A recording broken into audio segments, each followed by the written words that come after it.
सुप्रभात बच्चों। आज हम पाठ 2 लाख की चूड़ियाँ पढ़ेंगे और देखेंगे कि इस पाठ में किस तरह से बदलू नामक व्यक्ति कैसे चूड़ियाँ बनाता है तथा किस तरह से समय के साथ उसका यह व्यवसाय शहरीकरण के प्रभाव से ठप पड़ जाता है एवं ग्रामीण जीवन में किस तरह से शहरी जीवन के प्रभाव से गाँवों में किस तरह से बदलाव आता है और गाँव भी धीरे धीरे शहरों की तर्ज पर आगे बढ़ने शुरू होते हैं या फिर आगे बढ़ने लगते हैं। चलिए पाठ को शुरू करते हैं। सारे गांव में बदलू मुझे सबसे अच्छा आदमी लगता था, क्योंकि वह मुझे सुंदर सुंदर लाख की गोलियां बनाकर देता था। मुझे अपने मामा के गांव जाने का सबसे बड़ा चाव यही था कि जब मैं वहां से लौटता था तो मेरे पास ढेर सारी गोलियां होती, रंग बिरंगी गोलियां जो किसी भी बच्चे का मन मोह ले। वैसे तो मामा के गांव का होने के कारण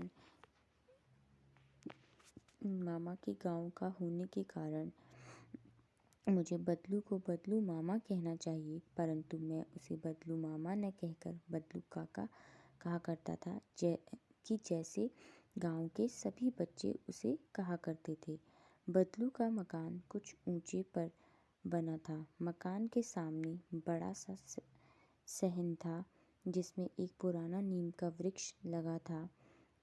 उसी के नीचे बैठकर बदलू अपना काम किया करता था। बगल में भट्टी दहकती रहती जिसमें वह लाख पिघलाया करता। सामने एक लकड़ी की चौखट पड़ी रहती जिस पर लाख के मुलायम होने पर वह उसे सलाख के सामने पतला करके चूड़ियों का आकार देता। यानी कि जो बदलू था उसका व्यवसाय उसी के घर पर था और चूड़ी बनाने का काम वो अपने घर पर ही करता था। पास में 4-6 विभिन्न आकार के बेलन नुमा मुंगेरियाँ रखी रहती, जो आगे से कुछ पतली और पीछे से मोटी होती। लाख की चूड़ी का आकार देकर वह उन्हें मुंगेरियों पर चढ़ाकर गोल और चिकना बनाता और तब एक एक कर पूरे हाथ की चूड़ियाँ बना चुकने के पश्चात वह उन पर रंग करता। कि जो बदलू है वो किस प्रकार से चूड़ियाँ बनाता था उसका पूरा विवरण या वर्णन यहाँ पर दिया गया है कि कैसे पहले वो सारी चूड़ियाँ बनाता था और उसके बाद अंत में उनमें रंग भरता था। बदलू यह कार्य सदा एक ही मचिए पर बैठकर किया करता था, जो बहुत ही पुरानी थी। बगल में ही उसका हुक्का रखा रहता जिसे वह बीच बीच में पीता रहता। गांव में मेरा दोपहर का समय अधिकतर बदलू के पास बीतता। वह मुझे लला कहा करता और मेरे पहुंचते ही मेरे लिए तुरंत एक मचिया मंगा देता। मैं घंटों बैठे बैठे उसे इस प्रकार चूड़ियाँ बनाते देखता रहता। लगभग रोज ही वह 4-6 जोड़े चूड़ियाँ बनाता। पूरा जोड़ा बना लेने पर वह उसे बेलन पर चढ़ाकर कुछ क्षण चुपचाप देखता रहता, मानो वह बेलन न हो किसी नववधू की कलाई हो। यानी कि जो भी काम बदलू करता था उसे बड़े ही तल्लीन होकर मन से उस चूड़ियाँ बनाने का पूरा कार्य करता था। बदलू मनिहार था। मनिहार यानी कि जो चूड़ियाँ बनाता है। चूड़ियाँ बनाना उसका पैतृक पेशा, यानी उसे यह पेशा पिता से मिला था और वास्तव में वह बहुत सुंदर चूड़ियाँ बनाता था। उसकी बनाई हुई चूड़ियों की खपत भी बहुत थी। उस गांव में तो सभी स्त्रियां उसकी बनाई हुई चूड़ियाँ पहनती थी। आसपास के गांव के लोग भी उससे चूड़ियाँ ले जाते थे, परंतु वह कभी भी चूड़ियों को पैसे से बेचता न था। उसका अभी तक वस्तु विनिमय का तरीका था, यानी कि वो वस्तु के बदले वस्तु देता था, यानी चूड़ियाँ पैसों में नहीं बेचता था और लोग अनाज के बदले उसे चूड़ियाँ ले जाते थे। बदलू स्वभाव से बहुत सीधा था। मैंने कभी भी उसे किसी से झगड़ते नहीं देखा। हाँ, शादी विवाह के अवसरों पर वह अवश्य जिद पकड़ जाता, जीवन भर चाहे कोई उसे मुफ्त चूड़ियाँ ले जाए, परंतु विवाह के अवसर पर वह सारी कसर निकाल लेता था। आखिर सुहाग के जोड़े का महत्व ही और है। मुझे याद है मेरे मामा के यहाँ किसी लड़की के विवाह पर जरा सी किसी बात पर बिगड़ गया और फिर उसको मनाने में लोहे लग गए। विवाह में इसी जोड़े का मूल्य इतना बढ़ जाता है कि उसके लिए उसकी घरवाली को सारे वस्त्र मिलते, ढेरों अनाज मिलता, उसको अपने लिए पगड़ी मिलती और रुपए जो मिलते सो अलग। यानी कि बदलू चाहे पूरे साल किसी को मुफ्त में चूड़ियाँ दे, लेकिन जो सुहाग की चूड़ियाँ होती हैं, दुल्हन की चूड़ियाँ होती हैं, वो उसको वो अच्छे दाम में तथा सारी जो उसकी ज़रूरतें हैं वो उनसे पूरा करवाता है। यदि संसार में बदलू को किसी बात से चिढ़ थी तो वह थी कांच की चूड़ियों से। यदि किसी भी स्त्री के हाथ में उसे कांच की चूड़ियाँ दिख जाती तो वह अंदर ही अंदर कुढ़ उठता और कभी कभी तो दो चार बातें भी सुना देता।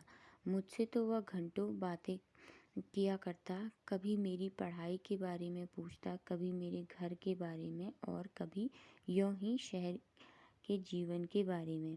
मैं उसे कहता कि शहर में सब कांच की चूड़ियाँ पहनते हैं तो वह उत्तर देता, शहर की बात और है लला, वहाँ तो सभी कुछ होता है।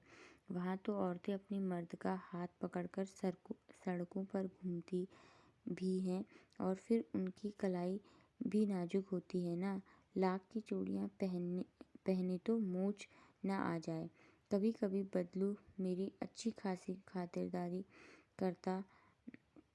जिन दिनों उसकी गाय के दूध होता वह सदा मेरे लिए मलाई बचा कर रखता और आम की फसल में तो मैं रोज़ ही उसके यहाँ से दो चार आम खा आता। परंतु इन सब बातों के अतिरिक्त जिस कारण वह मुझे अच्छा लगता था वह यह था कि लगभग रोज़ ही वह मेरे लिए एक दो गोलियां बना देता। यानी कि जो बदलू था वो लेखक के लिए लाख के छोटे छोटे गोले बनाता था जिससे कि लेखक उसे खेल पाए। मैं बहुधा हर गर्मी की छुट्टी में अपने मामा के यहाँ चला जाता और एक आध महीने वहाँ रहकर स्कूल खुलने के समय वापस आ जाता। परंतु दो तीन बार ही मैं मामा के यहाँ गया होऊंगा तभी मेरे पिता की एक दूसरे शहर में बदली हो गई और एक लंबी अवधि तक मैं अपने मामा के गांव न जा सका। लगभग 8-10 वर्ष के बाद जब मैं वहां गया तो इतना बड़ा हो चुका था कि लाख की गोलियों में मेरी रुचि नहीं रह गई थी। अतः गांव में होते हुए भी कई दिनों तक मुझे बदलू का ध्यान न आया। इस बीच मैंने देखा कि गांव में लगभग सभी स्त्रियां कांच की चूड़ियां पहनने हैं। विरले ही हाथों में लाख की चूड़ियां देखी। तब एक दिन सहसा मुझे बदलू का ध्यान हो आया। यह बात हुई कि बरसात में मेरे मामा की छोटी लड़की आंगन में फिसलकर गिर पड़ी और उसके हाथ में कांच की चूड़ी टूटकर उसकी कलाई में घुस गई और उससे खून बहने लगा। मेरे मामा उस समय घर पर न थे। मुझे ही उसकी मरम पट्टी करनी पड़ी। तभी सहसा मुझे बदलू का ध्यान हो आया और मैंने सोचा कि उसे मिल आऊं। अतः शाम को मैं घूमते घूमते उसके घर चला गया।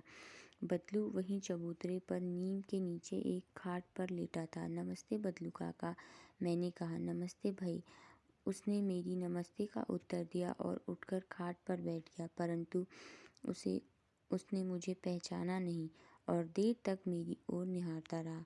मैं हूँ जनार्दन काका, आपके पास से गोलियां बनाकर ले जाता था। मैंने अपना परिचय दिया। बदलू फिर चुप रहा, मानो वह अपने स्मृति पटल पर अतीत के चित्र उतार रहा हो, तब वह एकदम बोल पड़ा। आओ आओ लला, बैठो, बहुत दिन बाद गांव आए।